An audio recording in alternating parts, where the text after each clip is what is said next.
Was smoking all my dragons, divine, righteous, almighty, greats, overachieving, never slacking. I am back with a new reaction today. We got woke student tries to frame and cancel Jordan Peterson gets destroyed instantly. So we're going to hop right into this. Original link in the description. I ain't going to waste no time. Let's do it.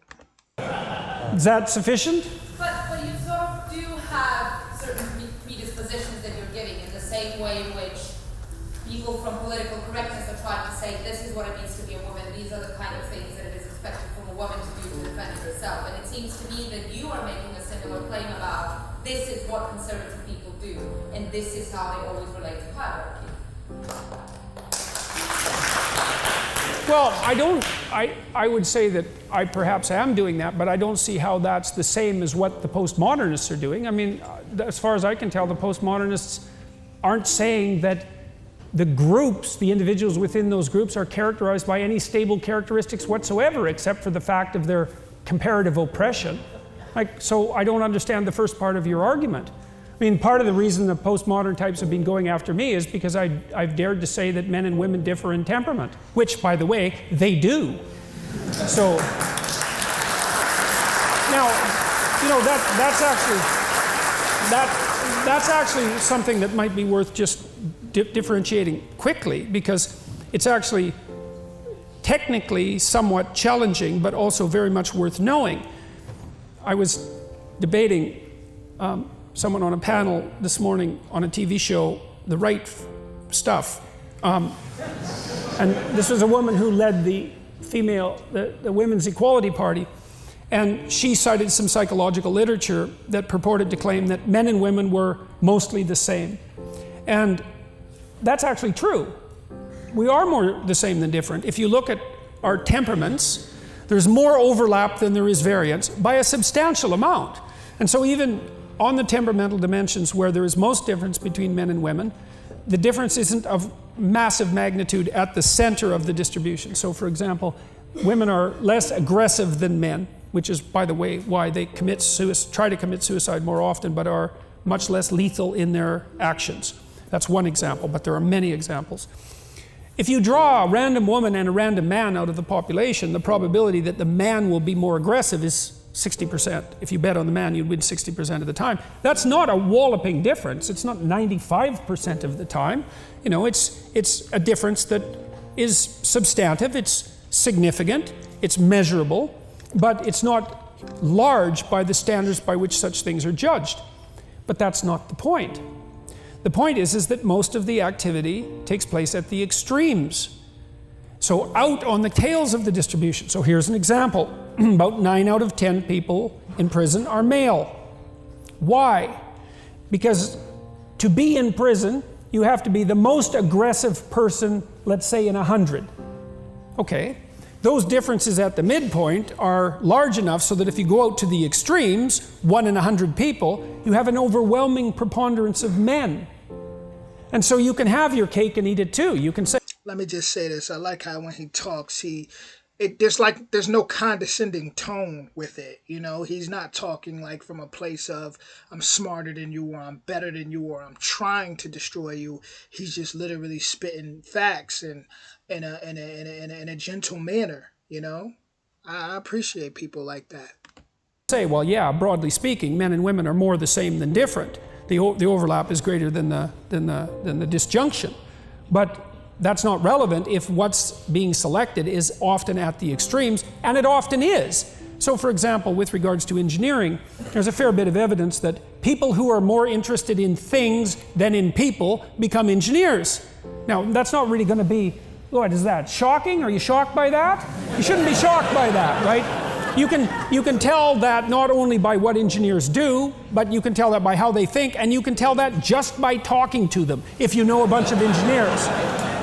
So, and it turns out that the largest temperamental difference that's known between men and women is actually interest in people versus interest in things. And so it has nothing to do with competence, but it has a lot to do with interest. And because you have to be very interested in things to go be an engineer, because that's all you're going to be doing if you're an engineer, then only those people who are extremely interested in things tend to become engineers. And most of them are men.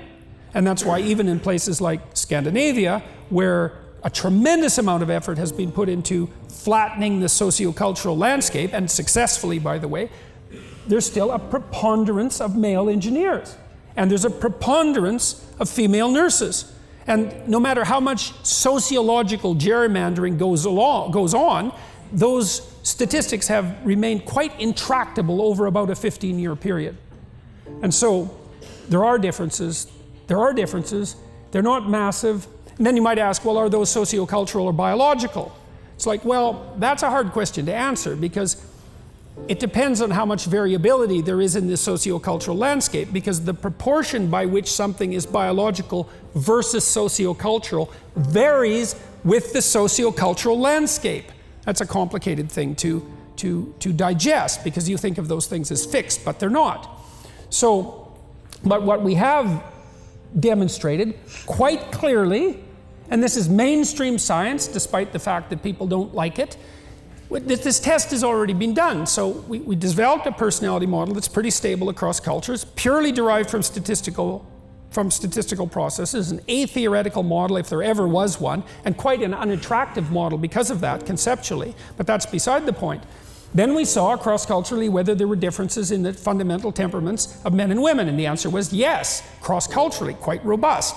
Women are higher in the experience of anxiety and emotional pain, and they're more compassionate and agreeable. Those are the big differences, and they're differences of a magnitude that I already pointed out. Then the next question is, well, to what degree is that biological versus sociocultural? And it's complicated because that variable depends on the sociocultural landscape, but we'll put that aside.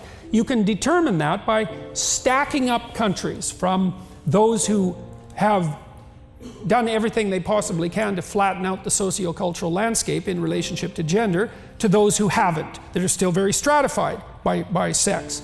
And then what you do is you look at the magnitude of the temperament differences in keeping with the variability that those countries have in terms of their sociocultural egalitarianism.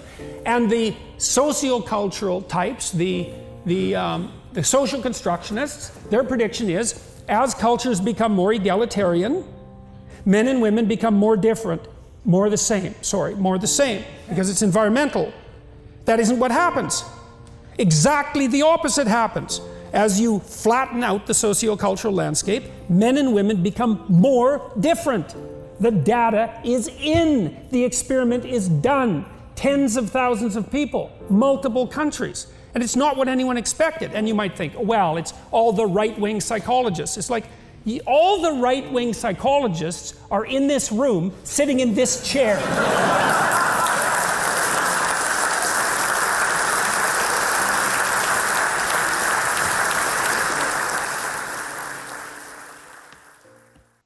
Wow. Jordan Peterson is quite the intellect. I am new to Jordan Peterson.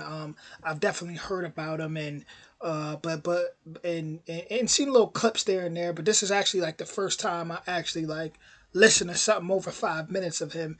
And man, he really gets to it. You know, he gets to it. He gets to the facts, and it's like, I know that one lady that he was talking to is like, I didn't even hear a rebuttal. You know, I'm not sure if it goes further, if there's more to it, where maybe she tried to rebuttal, but I didn't even hear her try to rebuttal that. You know, it's like he just sat there and straight spit out facts. And how I feel about it at the end of the day, when it's all said and done, my complete conclusion, being a human, period, is just complicated. Like, that's really, for me, that's what it sums up for me. Just period. Just being a human, period. It's just complicated. With all the statistics, it's just complicated. You know, how beautiful would it be if we just transcended to a world where we're all just kind of androgynous and just, there is no time for splitting everything up. You know, not to say all of us being the same in a sense, but, you know, it just feels like everything's always tit for tat on this planet, you know, and that can get rough. But that was Jordan Peterson. I'll be back with more soon. Let me know if you guys want more. And if you guys like this video, make sure you hit that like, that subscribe, and that notification bell. Original link in the description. And I will see you guys soon. Much love to everybody. Everybody enjoy your day, and let me know in the comments what you guys think about this video. It's up for debate. Let me know. I'll be watching the comments, and I'll definitely be reading. Much love.